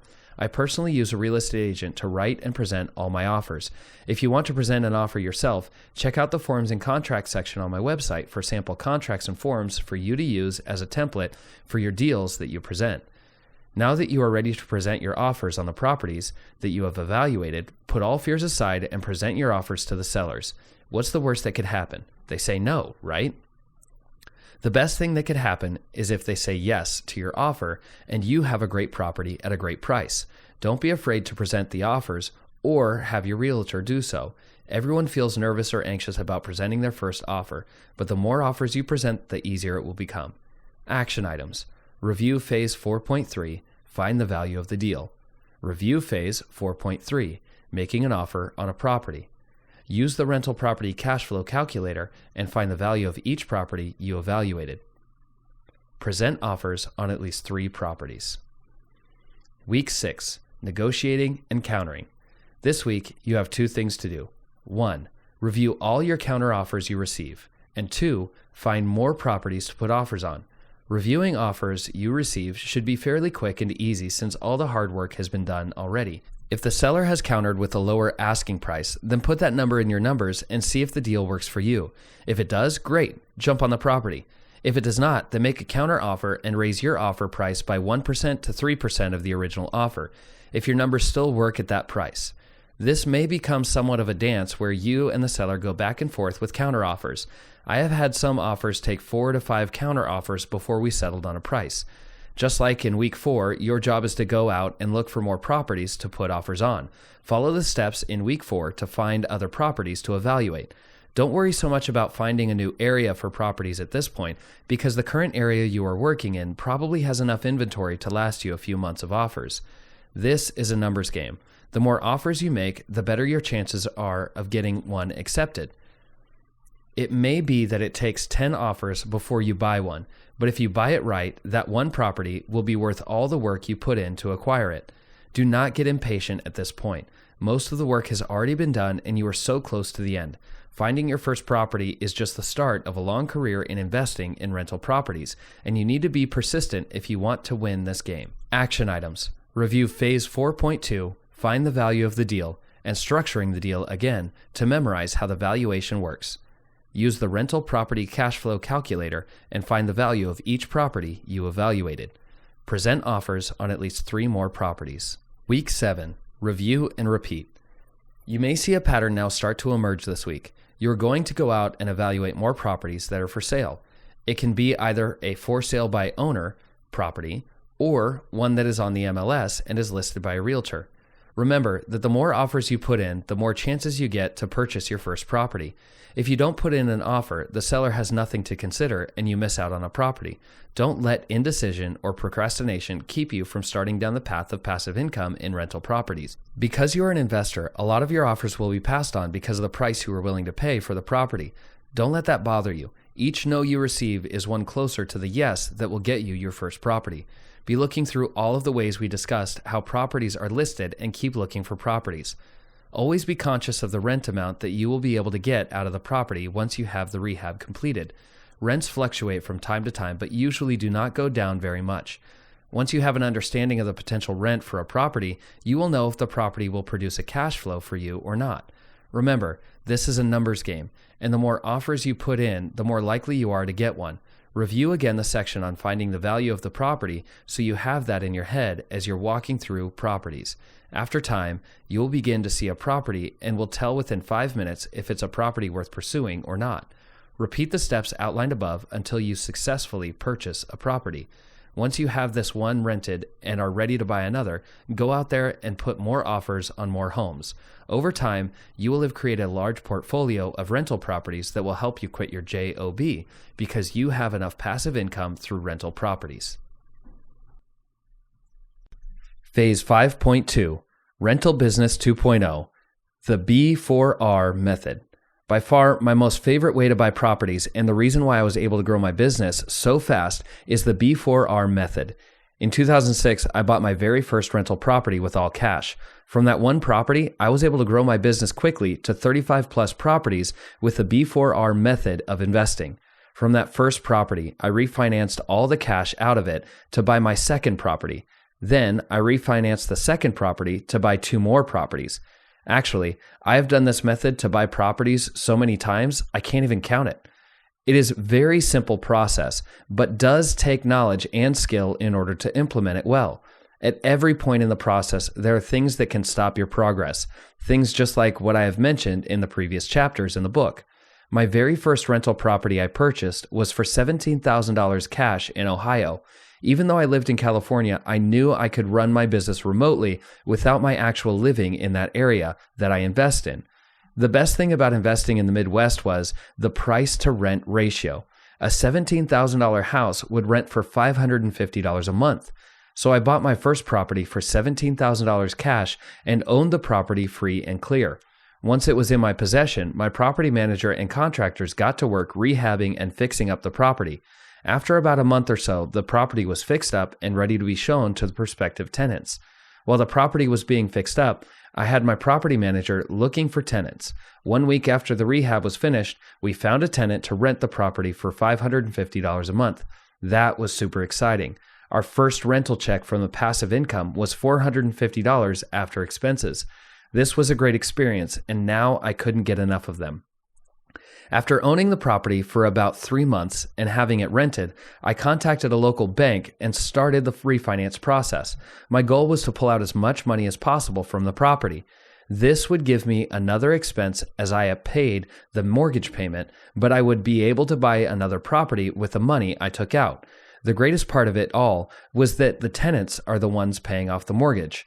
Once the refinance process was finished, I was able to pull out $13,000 to buy my next rental property. The monthly payment for borrowing $13,000 was only $115 a month. Since the property was already renting for $550, I was still making a positive cash flow of almost $350 a month after the mortgage payment. I took that $13,000 and bought another property, starting the whole process over again. From beginning to end, the second property took about 3 months to finish. The property was rented for $550 a month, and the passive income was $300 a month. After it was rented, I pulled out $20,000 of equity from the second property when I refinanced this property as I did the first. The second mortgage payment was $220 a month. With this second property rented, the mortgage was paid for by the tenant. Even after all the expenses and a new mortgage, I still made a cash flow positive of $280 a month from the mortgage payment. After financing the second property, I pulled $20,000 cash out of the refinance. With the $20,000, bought 2 more properties that brought in $500 each per month. Remember, these properties are in a depressed market where prices of homes are really cheap, but rents are fairly high compared to the price of a home. So at this point, I now have a total of 4 properties that bring in a total of $2,000 a month. With only 2 mortgages, the total monthly mortgage payment was a total of $335 a month. After the mortgage payment, that is a positive cash flow of almost $1,700 a month. The B4R real estate investing. Buy, rehab, rent, refinance, repeat. The B4R method is the process of buying a property with recycled money. The money is recycled because it is used once to buy one property, then used it again to buy another property, then again and again. The process is basically this: buy a property with cash, rehabbing the property, getting it rented, then refinance the cash out, and then repeat the process all over again. For various reasons, it is much easier to buy properties with cash as opposed to a mortgage from a bank. It could be that the seller needs to sell quickly and does not want to wait for a loan to process. It could also be that there are issues with the property that make it hard for someone to get a loan from a bank.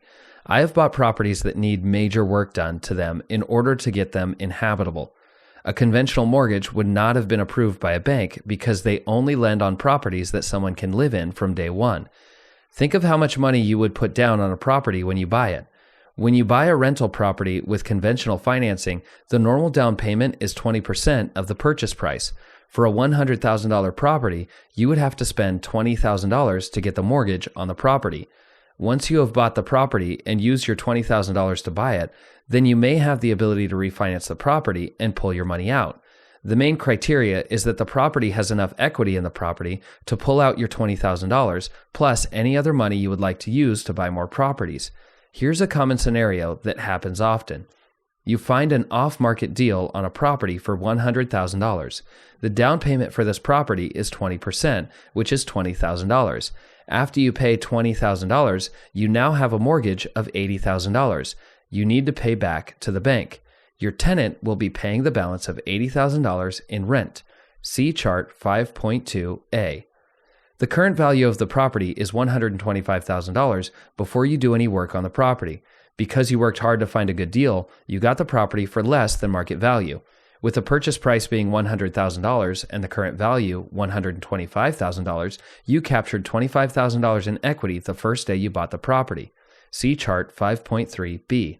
Once you have the property in your business name, you fix up the property with $8,000 cash. After the work is finished, it costs you $28,000 out of your pocket to get the property rent ready. See Chart 5.3c. The rehab done on the property has increased the value of the property. The original value of the home was $125,000. Now, after you put in your sweat equity and $8,000 by fixing up the place, the property now appraises for $160,000. You have forced the appreciation up and increased the equity by $35,000. See chart 5.3D. With all the repairs and purchase price of the property, the total all-in cost for the cash flow property is $108,000. It is not $128,000, even though you paid the $20,000 down payment. All the down payment did was lower the mortgage amount. It did not increase your cost for the property. After you fix up the property, the new appraised value is $160,000. Remember, your total all-in cost is $108,000. So from this purchase and $8,000, you have gained $52,000 in equity from your work. See chart 5.3D. Most cash-out refinance offers from banks are 80% of the loan to value. This is an after-repair value, not the purchase price of the home. With the after-repair value of the home being appraised at $160,000, you can pull out as much as 80% of that value. That would be $128,000 that you could refinance of the value. With that extra equity, you can go through a cash-out refinance and pull out 80% of the equity from the new after-repair value of the home.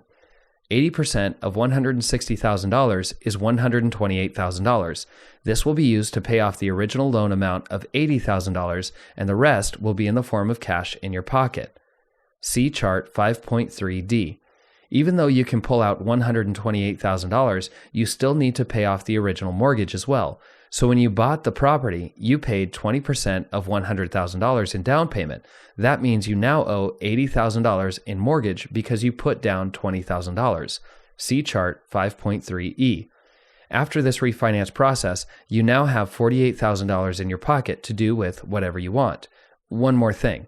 This $48,000 is tax-free because this is a loan and not a sale. The IRS does not charge you tax because you cannot tax a loan. The benefits of the B4R method. 1. You get an income-producing property that makes you passive income every month. 2. You take out $48,000 cash out of the property. 3. The cash out is tax-free. 4. Your tenant is paying off the loan. 5. You can then buy another income-producing property.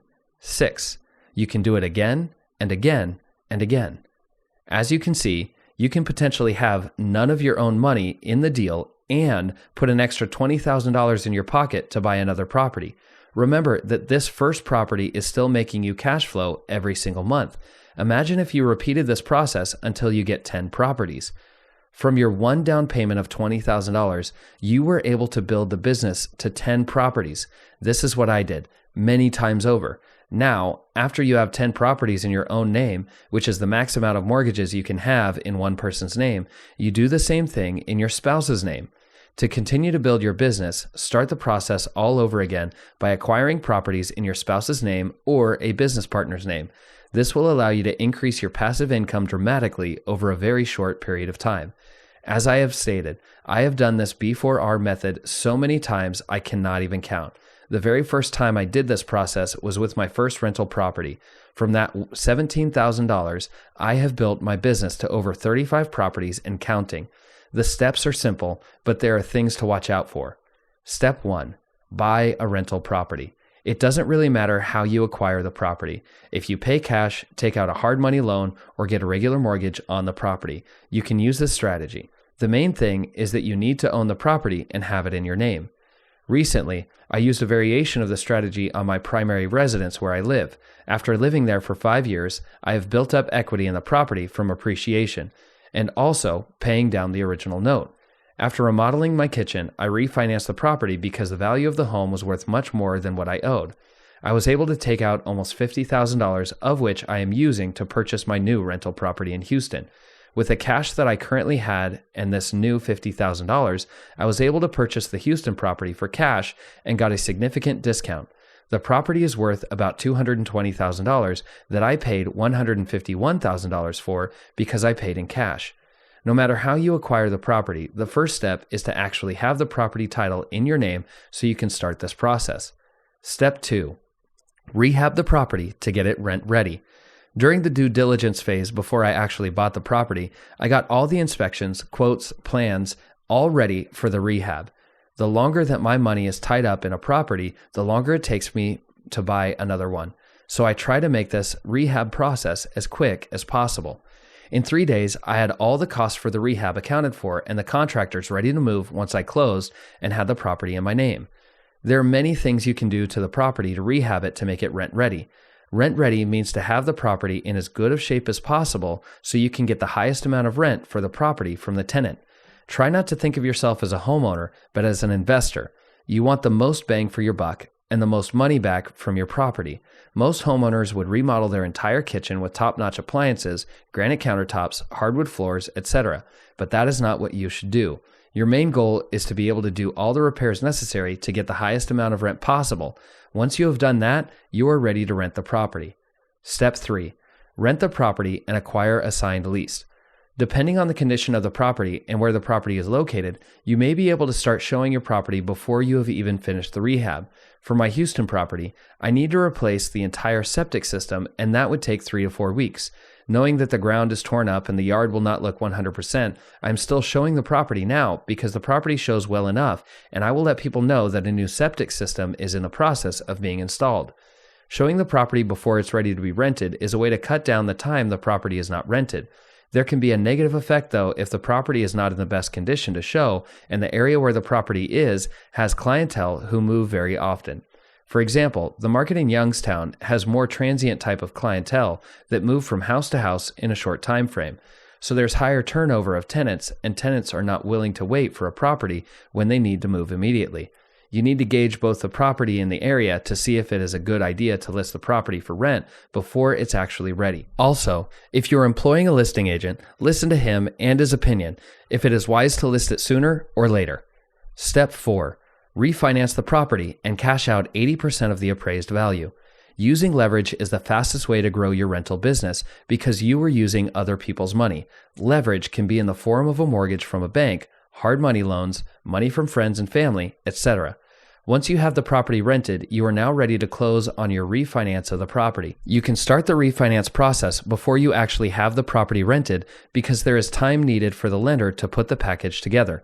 It usually takes about 30 to 45 days for the loan to process to be completed.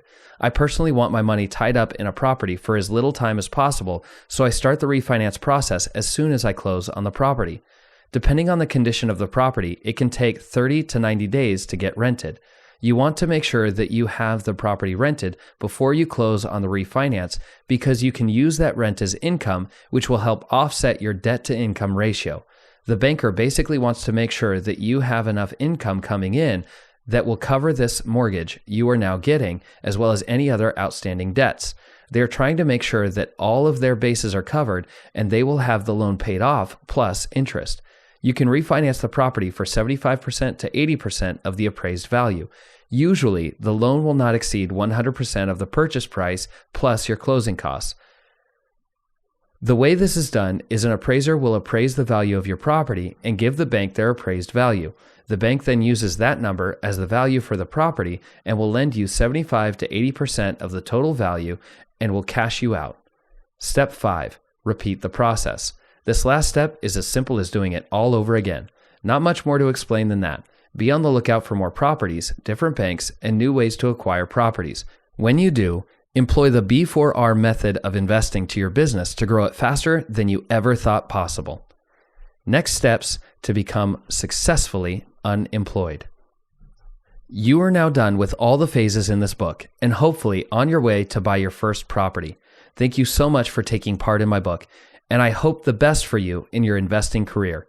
As you can possibly see, we have only just scratched the surface on how much more there is to learn. Even though you reached the end of this book, you are just at the beginning of the rest of your life with passive income in rental properties. Now that you have finished the Quit Your Job with Passive Income in Rental Properties book, you should have a good understanding of how to get out there and start your investing career in rental properties. This is only the beginning of an amazing journey ahead of you. There is much more to learn about rental properties and how to create passive income through real estate. And masterpassiveincome.com is here to help you be successful with rental properties. If you have questions, issues, roadblocks, or even need some advice, I am here to help you in any way that I can. Remember that all of this is just a mindset that anyone can develop, including you. Just like me, you have been trained all your life through government education about how to be an employee. It takes time to change how you look at yourself from simply being an employee to becoming an investor. Right now, you are an investor. Tell yourself that every day when you wake up. You are a successful real estate investor in rental properties because it is true. You now have the knowledge and the resources to help you be successfully unemployed. I want you to be part of the Master Passive Income community along with all the others who are in the same place as you. You can ask me questions directly, work with others on the forum section, and possibly even get on the podcast with your questions. Let me help you with your investing and be able to quit your job with rental properties. For further learning, go to masterpassiveincome.com and go through the blogs, podcasts, and resources which are designed to help you invest in your own education, and it is all for free. The real estate investing articles and podcasts is full of free knowledge and information for you to learn from and grow from. Please check out my website for loads of free information on how to be a successful rental property investor. Sign up for my newsletter where I will send you exclusive content that you won't find anywhere else on my blog. I value your time and will only send you things that will benefit you in your investing career.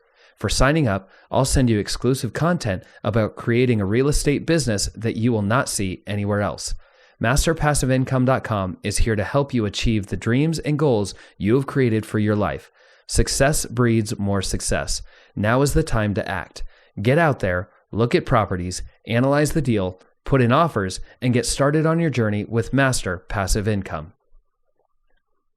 Congratulations, you're done. Let me know how you are doing and if you need any help, encouragement, or questions. I would love to help you quit your job with rental properties. If you enjoyed this book, please help spread the word by taking a moment and leaving an honest review on the site from which you purchased this book. Each rating will help us reach more people and help others quit their job with rental properties.